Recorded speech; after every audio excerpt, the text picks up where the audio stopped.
This is Benjamin Boyce. I would like to read a selection from a pamphlet found at an Evergreen-hosted anarchist flyer thing, or table with flyers on it at Evergreen, filled with anarchist and anti-fascist literature. I'm just going to read the first part, Criminal Intimacy. And I have to say that there's some language in here that might not be suitable to every particular age group or audience. Because the night belongs to lovers, because the night belongs to us. On Deadness. To live in this culture is to be dead, bare. Deadness is the affect and the aspiration of dominant social membership. It is the social relationship wherein life is reduced to exchange and capital. It is everywhere, in those walking the streets without ever meeting the eyes of another, in the exchanges of service work, in the aisles of a department stores and the pews of a church, in capital, in heteronormativity, in law, in morality. Everywhere is the logic of death.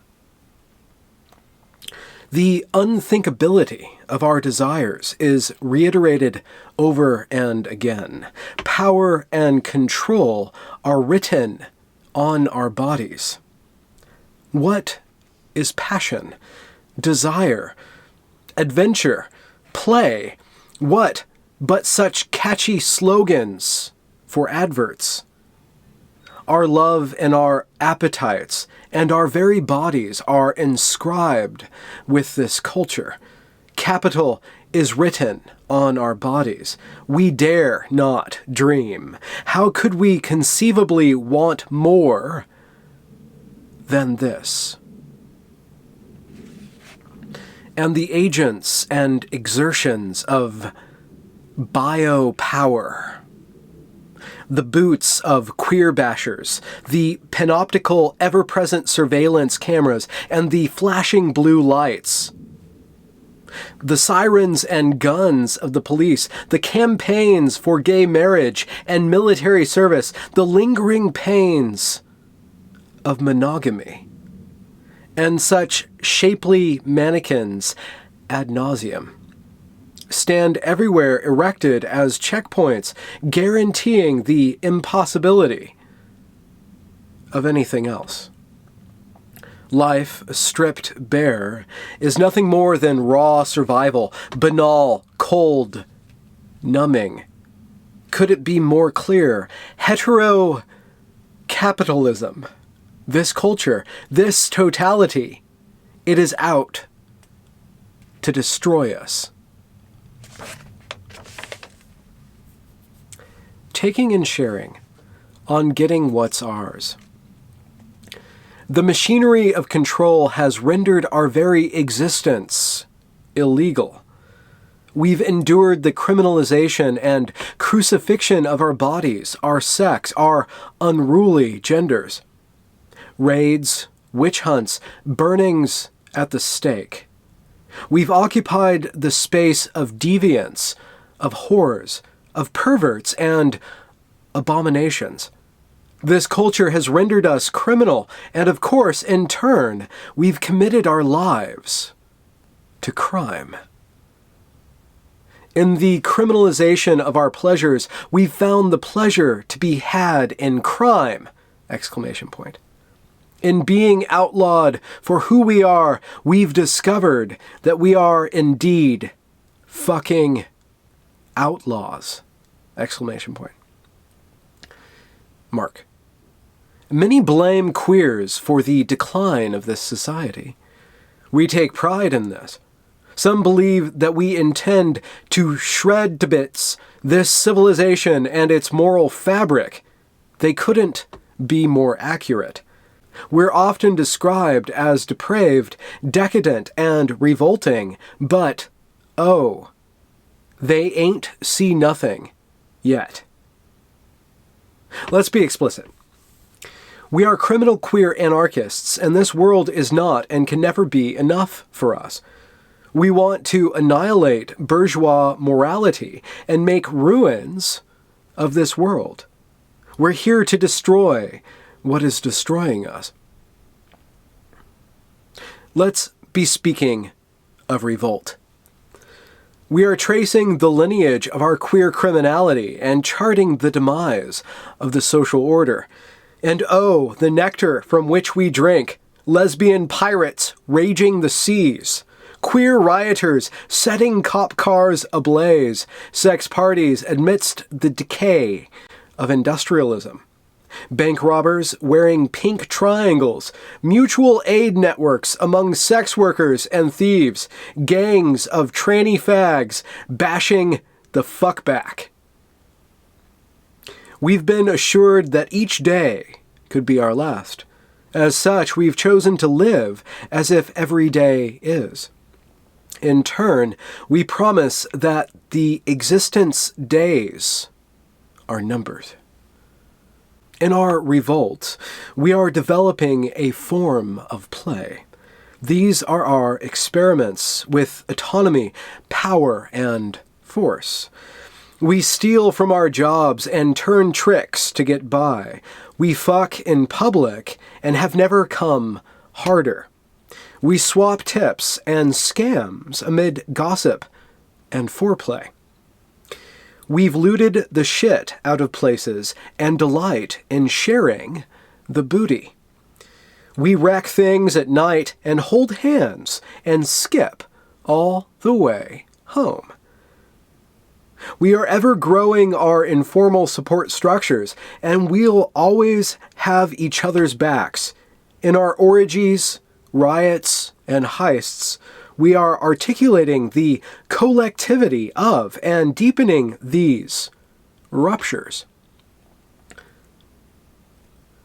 On criminal intimacy and world-making. The ecstasy and electricity of crime is undeniable.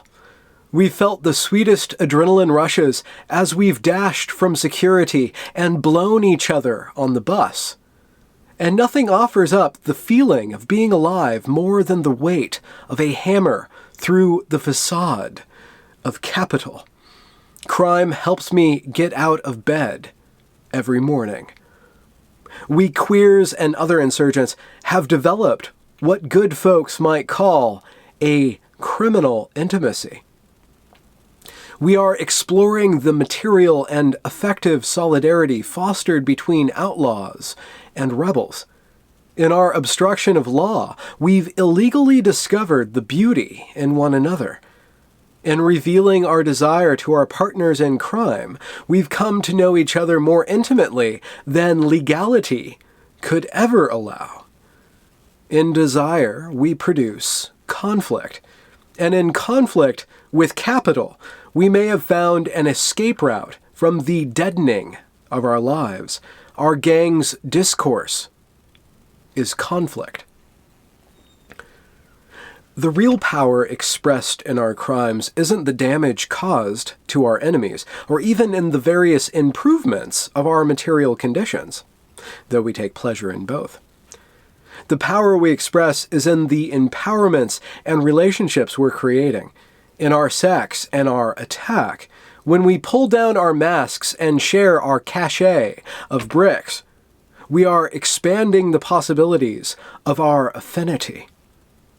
In our crime, we create dynamic new relationships of criminal intimacies.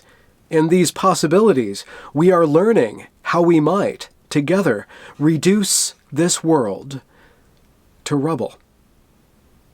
We must make ourselves bodies without organs. Within each of us is contained a virtual pool of everything we are capable of becoming, our desires, effects, power, ways of acting, and infinite possibilities. To embody and activate these possibilities, we must experiment with the ways our bodies act in conjunction with others. We commit crime together so we can unveil our criminal becoming. We do not offer criminal or queer as identities, nor as categories. Criminality, queerness, these are tools for revolt against identity and category. These are our lines of flight out of all restraint. We are in conflict with all that restricts every and each desire. We are becoming whatever. Our sole commonality is our hatred of everything that exists. Held in common, such a revolt of desire can never be assimilated into the state form. Right-wing talking heads invoke the imagery of a culture war waged between civil society on one side and queers on the other. We reject this model of war. Our war is a social war. The nexus of domination and class society is everywhere, yet everywhere, too, are ruptures and points of conflict. In these fissures, we exist in rebellion. We queers, criminals, whatever. Our dirty talk and our nighttime whispers comprise a secret language.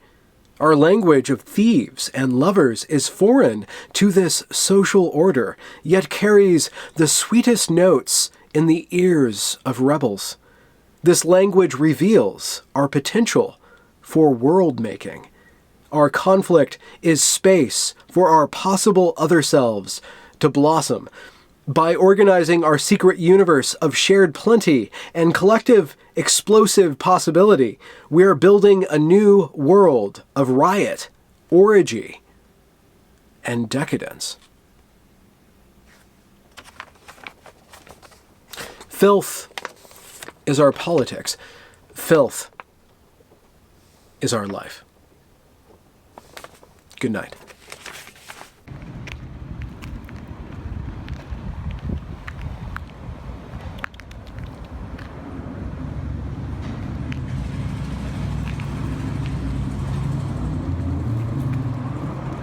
Hey, tar squirrel.